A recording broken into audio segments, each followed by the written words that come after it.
അപ്പോൾ ഇനി വേറെ ക്വസ്റ്റ്യൻസിലേക്ക് പോകണതിന് മുമ്പേ ഈ ഒരു ട്രാൻസ്ഫോർമേഷനെ കുറിച്ച് എനിക്ക് അറിയണമെന്നുണ്ട്. ഓക്കെ, നിൻ്റെ സ്റ്റോറി. ഈ ഒരു ട്രാൻസ്ഫോർമേഷൻ എങ്ങനെയാണെന്ന് വെച്ച് കഴിഞ്ഞാൽ, ഞാനിപ്പോൾ ഓൾറെഡി എൻ്റെ പഠിത്തം കഴിഞ്ഞ്, അതായത് ഡിഗ്രി കഴിഞ്ഞിട്ടാണ് ഞാൻ ഈ ഒരു പോർഷനിലേക്ക് വരുന്നത്. മുംബൈയിലാണ് ഞാൻ എൻ്റെ സർട്ടിഫിക്കേഷൻ ചെയ്തത്. അതായത് K11 അക്കാഡമി എന്ന് പറയും. ഓക്കെ, നിങ്ങൾ കേട്ടിട്ടുണ്ടാവും. അപ്പോൾ എനിക്ക് തോന്നുന്നുണ്ട് ഞാൻ 2022 ആണ് അത് പാസ് ഔട്ട് ആവുന്നത്, സർട്ടിഫിക്കേഷൻ പാസ് ഔട്ട് ആവുന്നത് പേഴ്സണൽ ട്രെയിനിങ്ങിൻ്റെ ഡിപ്ലോമ ഇൻ പേഴ്സണൽ ട്രെയിനിങ് എന്ന് പറഞ്ഞിട്ടുള്ള. അത് കഴിഞ്ഞിട്ട് ഞാൻ മലപ്പുറത്തേക്കാണ് വരുന്നത് ഫസ്റ്റ് വർക്ക് ചെയ്യാൻ. First experience Malappuram my health ജിമ്മിലാണ്. അപ്പോൾ അവിടുന്ന് കണ്ടിന്യൂ ചെയ്യേണ്ട ഇടയിൽ നമ്മൾ ട്രെയിനിങ് എടുത്തു, കുറേ തിയറി പഠിച്ചു, പ്രാക്ടിക്കലി നമ്മളിതൊന്നും അപ്ലൈ ചെയ്തിട്ടില്ല, സെൽഫായിട്ട് നമ്മളത് ചെയ്തിട്ടില്ല. അല്ല, വർക്കൗട്ടും കാര്യങ്ങളും സ്റ്റാർട്ട് ചെയ്തിട്ടാണോ അങ്ങോട്ട് പോയത് അതോ? എനിക്ക് ഓൾറെഡി ബേസ് ഉണ്ട്. ഞാൻ പറഞ്ഞിട്ടുണ്ടല്ലോ, മറ്റേ സ്പോർട്സ് ബാക്ക്ഗ്രൗണ്ട് നോക്കുകയാണെങ്കിൽ ഫുട്ബോൾ പ്ലെയർ ആണ് ഞാൻ. അങ്ങനെയാണ് എൻ്റെ ഒരു ബാക്ക്ഗ്രൗണ്ട് വരുന്നത്. പിന്നെ മേലധ്വാനം എന്ന് പറഞ്ഞാൽ ഭയങ്കര ഇഷ്ടമാണ്. നന്നായിട്ട് ഹാർഡ് വർക്ക് ചെയ്യും. അതായത് ഫിസിക്കലി എത്ര ഞാൻ വേണമെങ്കിൽ ഇപ്പോൾ അല്ലാത്ത വീട്ടിലെ പണികളാണെന്നുണ്ടെങ്കിൽ അതൊക്കെ ചെയ്യാൻ ഇഷ്ടമാണ്. അപ്പോൾ മേലധ്വാനം എന്ന് പറഞ്ഞ സംഭവം ഭയങ്കര ഇഷ്ടമാണ്. അങ്ങനെയാണ് ശരിക്കും ഞാൻ ഫുട്ബോൾ പ്ലെയർ, അതായത് ഫുട്ബോൾക്ക് വരുന്നത്. അത് കഴിഞ്ഞിട്ടാണ് പിന്നെ ഈ ഡിഗ്രി കഴിഞ്ഞേക്കിനാണ് ഞാൻ ഇതിനെ പറ്റിയിട്ട് അറിയണത്. ജിമ്മിൽ പോകുന്നത് അന്ന് ജിമ്മിൽ പോവും, പക്ഷെ ഇങ്ങനെ ഒരു ജോബ് ഉള്ളത് അറിയില്ല. അപ്പോൾ ജിമ്മിൽ ട്രെയിനർമാരുള്ള അതിൻ്റെ ഇടയിൽ പേഴ്സണൽ ട്രെയിനർമാരുള്ള ഒരു ഓപ്പർച്യൂണിറ്റി ഉള്ളത് അറിയില്ല. അന്നാണ് ഞാൻ ഇതിനെപ്പറ്റി അറിഞ്ഞു വരുന്നത്. അപ്പോൾ അന്ന് ഞാനിത് എടുക്കാൻ കാരണം പുറത്ത് പോകാലോ എന്ന് വിചാരിച്ചിട്ടാണ്.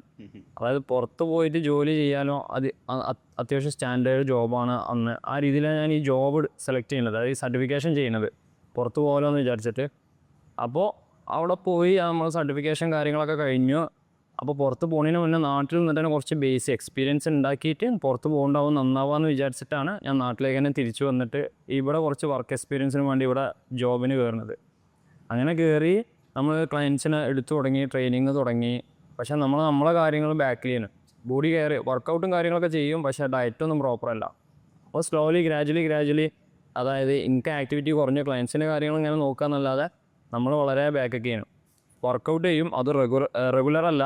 പിന്നെ അതേപോലെ തന്നെ ലൈഫ് സ്റ്റൈൽ വളരെ മോശമാണ്. അതായത് സ്ലീപ്പ് പ്രോപ്പർ അല്ല.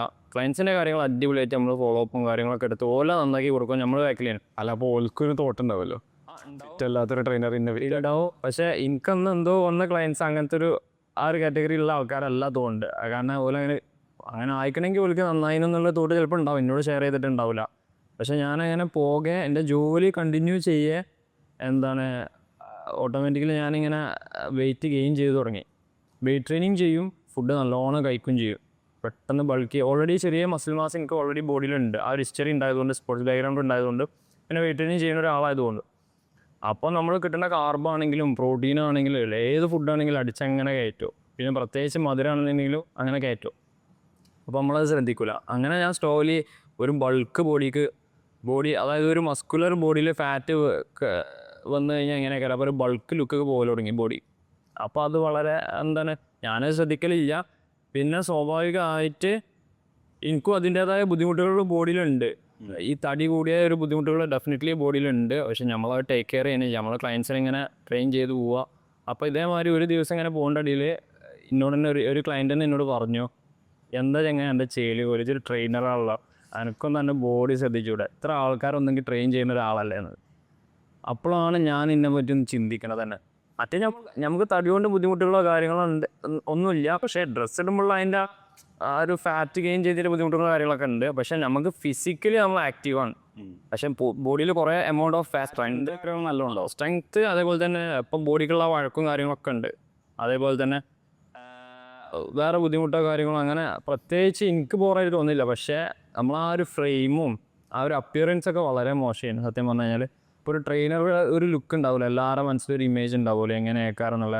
അതേ അല്ലേനു ഭയങ്കര തടിയുള്ള എന്നാൽ ഉള്ളിൽ കുറച്ച് മസിൽ മാസം അങ്ങനെ അപ്പോൾ അന്ന് എൻ്റെ ഒരു ക്ലയൻറ്റ് പറഞ്ഞു, ക്ലയൻറ്റ് വേണം എൻ്റെ ഒരു ഫ്രണ്ട് വേണം. അപ്പോൾ ഓൻ പറഞ്ഞു, ഇതൊരു ട്രെയിനറുള്ള ചങ്ങായി, എത്ര എൻ്റെ ചേലും പോലും എൻ്റെ തടി നോക്കുക, എത്ര ആൾക്കാരെ നന്നാക്കേണ്ട ആളാന്ന് പറഞ്ഞു. അപ്പോൾ എന്നോട് പറഞ്ഞു. അപ്പോഴാണ് ഞാനിത് റിയലൈസ് ചെയ്യേണ്ടത്, ശരിയാണല്ലോ എന്നുള്ളത്. അങ്ങനെയാണ് ഞാൻ ഈ ഒരു ട്രാൻസ്ഫോർമേഷനിക്ക് വരുന്നത്. അന്ന് ഞാൻ 94 kg ചെയ്യുന്നു. 94 kg ഏകദേശം ഒരു 5 months എടുത്തു 72 എത്തിക്കാൻ. അത് നേരെ നമ്മളിപ്പോൾ എനിക്ക് തോന്നുന്നുണ്ട് ഫാറ്റ് പെർസെൻറ്റേജ് ഏകദേശം ഒരു 9% എത്തിച്ചു ഞാൻ. ഓക്കെ, അതിൽ വെയിറ്റ് ട്രെയിനിങ് ആണെങ്കിലും കാർഡിയോ ചെയ്തിട്ടാണെങ്കിലും സ്ട്രിക്റ്റ് ആയിട്ടുള്ള ഡയറ്റ് എടുത്തിട്ടാണെങ്കിലും അന്ന് വെയിറ്റ് കുറക്കണം എന്ന് ഒറ്റ നിയത്തേന് ബോഡി അതായത് ആ ബോഡി ഡ്രീം ബോഡിക്ക് എത്തിക്കുക എന്നുള്ളത് സംഭവം. അത് ആ ഒരു പറച്ചിൽ വന്ന് അങ്ങനെ തോന്നി. പിന്നെ സ്ട്രിക്റ്റ് ആയിട്ടുള്ളൊരു തീരുമാനം എടുത്തു, ഫോക്കസായി, കറക്റ്റായിട്ട് ചെയ്തു, ആ റിസൾട്ടൊക്കെ എത്തിച്ചു. അന്നത്തെ ആ ഒരു ഹാബിറ്റ് വെച്ചുകൊണ്ട് നല്ല പണിയാവുമല്ലോ ഡിസിപ്ലിൻ കീപ്പ് ചെയ്യാനുള്ളത്. അന്ന് പറഞ്ഞാൽ ഹാബിറ്റ് ട്രെയിനിങ്ങിൻ്റെ ബിസി കാര്യങ്ങളൊക്കെ ഉണ്ട്. പക്ഷെ തീരുമാനം ഭയങ്കര തീരുമാനം. കാരണം ഓൻ്റെ പറച്ചിൽ അങ്ങനെ കൊണ്ടു.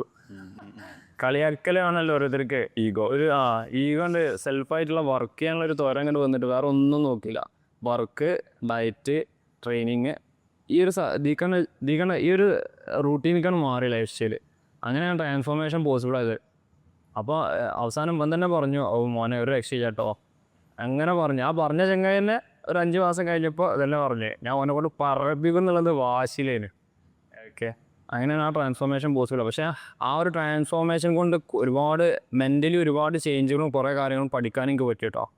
എന്താണ് ഹാബിറ്റ്, എന്താണ് നമ്മളാ ഒരു കോൺഫിഡൻസിൻ്റെ ലെവല്, ഒരു നല്ലൊരു ഫിസിക്ക് ഉണ്ട് എന്നുണ്ടെങ്കിൽ, പിന്നെ അതേപോലെ തന്നെ നമ്മളെ ഒരു എനർജി ലെവൽ എന്ന് പറഞ്ഞു കഴിഞ്ഞാൽ നമുക്ക് ഈ ഫിസിക്കൽ ആയിട്ടുള്ള കാര്യങ്ങൾ ചെയ്യാനുള്ളതല്ല, ആ എനർജി അല്ല, അല്ലാത്ത എനർജി. നമുക്ക് എപ്പോഴും ഒരു മെൻ്റൽ എനർജി അല്ലെങ്കിൽ പോസിറ്റീവ് എനർജി ആണെന്നൊക്കെ പറയുമല്ലോ, അത് എപ്പോഴും പീക്കിലേക്കാരോ ആ ഒരു ബോഡി ഉണ്ട് എന്നുണ്ടെങ്കിൽ. അത് ഞാൻ റിയലൈസ് ചെയ്ത സംഭവമാണ്.